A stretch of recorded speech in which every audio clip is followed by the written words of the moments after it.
fait, on a construit l'événement Agir pour le vivant en 3 dimensions. La première, c'est penser le vivant. Et donc, c'est une série de conférences. Ça commence le matin, ici, au Méjean, au restaurant L'Entrevue, sur la terrasse. La deuxième partie, c'est la fabrique du vivant. En fait, pendant toute la semaine, de nombreux partenaires ont souhaité conduire des résidences pendant la semaine où justement ils viennent entre eux, en quelque sorte, réfléchir sur ces sujets, agir pour le vivant, bénéficier de la présence des experts et donc nourrir leur réflexion à travers ce temps-là.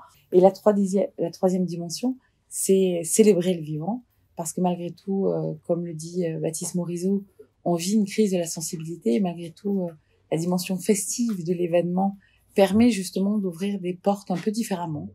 Tout le monde regarde dans la même direction et tout le monde réfléchit. Personne n'a la prétention de dire qu'il sait. En revanche, tout le monde affirme le besoin de réfléchir et de se questionner. Et là, c'est un moment de grand partage à cet endroit. Le Bruit qui court, c'est un collectif qui rassemble de jeunes artistes et activistes autour des enjeux climatiques et de justice sociale. Et donc l'idée, c'est à la fois de mettre de l'art dans les luttes militantes, donc par exemple mettre de l'art dans une manifestation, faire un blocage de manière artistique.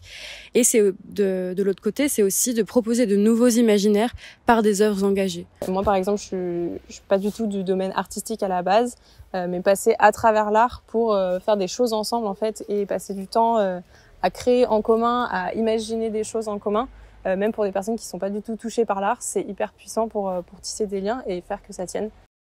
Pendant cette semaine, on va proposer à 150 jeunes.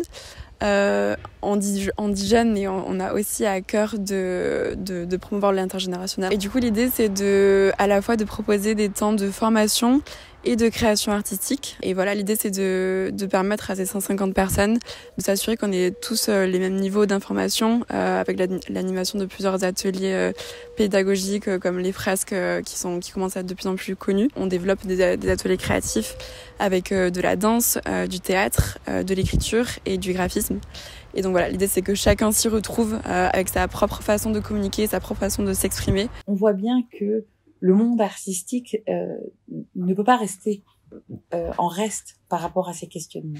On a tous besoin que l'art aussi participe de cette métabolisation en fait de cette question, participe justement de cette digestion des concepts, de cet élan, parce qu'avant tout le monde de l'art c'est une énergie et comme vous avez pu voir, ce collectif Le Bruit qui court en regorge. Et c'est bien ça, en fait. Ce dont on a besoin, c'est de désir, d'énergie et de vision.